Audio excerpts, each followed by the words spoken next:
Taurus, October begins with the sun in Libra going through an angle in your chart or solar. It's called the solar sixth house.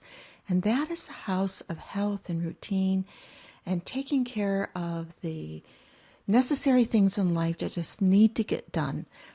And or sometimes it's called the house that if I only had all the money in the world, I'd pay somebody to do all these things I didn't want to do. The house of drudgery, the house of work. It's not the house of career, which is up here, but more the house of the routine things in life that can feel like, housework, work that needs to get done, and taking care of your health. And this energy on October 1st is the sun is opposite the planet Uranus and square Pluto. And what that means is that there's this tension building. It's a tension between, for you personally, and also this particular angle between Libra and Taurus is called a quincunx, and that's an adjustment. So there's this tension energy about making adjustments in life, and you're a Taurus. And like Taurus is a fixed sign. Why should you make any adjustment, right? Why can't other people make adjustments around me? I'm comfortable. But it's saying that there's, for your best health, your best benefit, make some adjustments in life. The new moon in Libra, when the moon catches up to the sun and the new moon, it emphasizes that even stronger. And you may find that now's the time, okay, I really do need to do some things for myself that will support me and help me feel better and function better in life, even though there's still this resistance, because the new moon has its opposite, this planet Uranus, which wants freedom, wants to do it a different way. So find a different way to do things. If you know that there's something about your routine in life that isn't the healthiest for you, and who couldn't improve a little bit on being, doing the best you can for yourself, that the Uranian energy says, well, maybe try something different. Maybe the Pluto says, maybe change your thinking about it a little bit. It doesn't have to be such a drudgery. Change your thinking about it. The lunar eclipse, a full moon, the full moon from Libra to Aries, that is, and it's an eclipse, which is a powerful full moon, that energy is illuminating, because the full moons are illumination.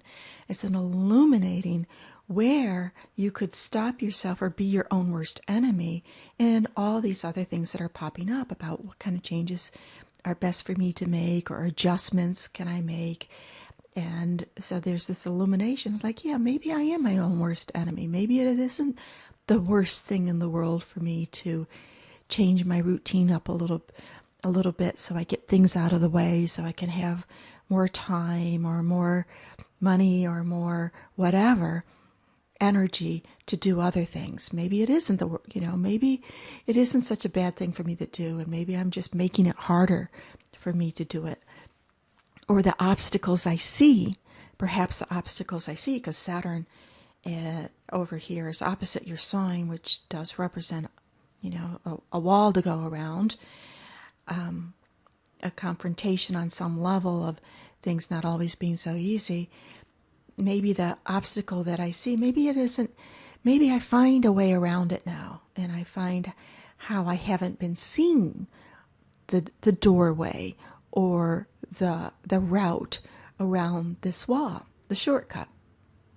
Even though with Saturn there's usually no shortcuts, but there is, if you find any obstacles, it's saying hard work and long-term planning will resolve many of the issues. And with that, because we have Pluto in an earth sign trying your energy, it comes with a transformation of how you think about things. The Mercury retrograde that happens, this is the third one of the year, it's a water sign, it's in Scorpio, and it's quite intense. Mercury and Scorpio can be intense conversations. and it's happening opposite your sign. So you might find that individuals or people come to you and they want to have a conversation with you. You know, what can you do for me? What can I do for you? Well, let's renegotiate what our relationship is. So there's this intense conversation that can occur during the Mercury retrograde cycle, and it can be have a positive outcome if you are willing to go deep, because Mercury in Scorpio is about getting to the depth of it. What's the real motive? What's the psychology behind it? On the 7th, Venus went into Sagittarius, and Venus in Sagittarius has this emphasis. And if we look at the new moon on the 4th, this is the quincunx to your energy. The Libra to Taurus is quincunx, and Sagittarius to Taurus is quincunx. It's emphasizing some adjustments again, and yet the first adjustment was in the routine of life. You know, what do I need to do in my daily life to put things together to make it function better? This adjustment has to do with finances. So, okay, now that I adjusted my time and my schedule and the things that I'm doing, do I need to make any adjustments financially in order for me to fulfill more of what's important to me in my life? The sun goes into Scorpio on the 23rd, and that's opposite your sign. So when the sun is opposite your sign, that means you're at the halfway point in your journey around the sun, from your birthday month to your next birthday month. And that's a solar cycle for you of illumination. So think about the dreams and the hopes and the wishes you had on your birthday, and see how far you've come and what you want to adjust, and where else to move forward with that. The month ends with Pluto, Uranus. Even throughout the whole month, it's very square. So this tension between this transformational energy is pretty intense. That is going on. And on the day before the November 1st is when it becomes exact. So there's this energy that's building up throughout the month of finding your own personal transformation. And for you, it begins with adjusting some stuff in your routine life, having conversations with other people, and transforming where your thoughts and your ideas about how to overcome any obstacles you may perceive that are in your way.